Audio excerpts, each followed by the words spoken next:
Hello, hello, hello guys, mga igan, mga best friend, mga bossing. Kamusta po kayo? Magandang buhay po sa inyong lahat.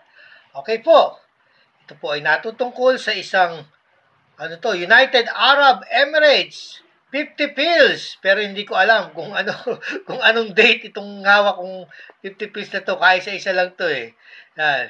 Pero may nakakuha kong presyo, hindi ko alam kung anong date to Pero doon sa nakakuha kong presyo, 2005 ang kanyang ang kanyang ipinagbibili, 2005. Yung sa akin, hindi ko alam kung pero ayan United Arab Emirates. Yan ang kanyang coins. So, titignan na po natin para medyo mapabilis tayo para sa isang short video para sa United Arab Emirates 50 pills. Okay po pumunta na po natin yung presyo niya.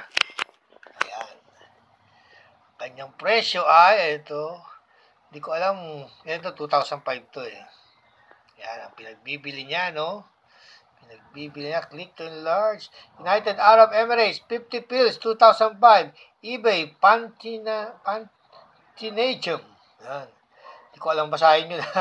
Ayan po kayang presyo. $2.99. Yan. Shop now. See price guide. Yan. Ayan. $2.99. Halos $3 pala ang presyohan nito sa doon po sa malaking tindahan ng coins sa Amerika. Okay po, hanggang sa muli po, lagi po nating tatandaan, ang mga barya ay bahagi ng kasaysayan. At tayo po ay bahagi ng kasaysayan ng Pilipinas. Bye for now. Don't forget to subscribe.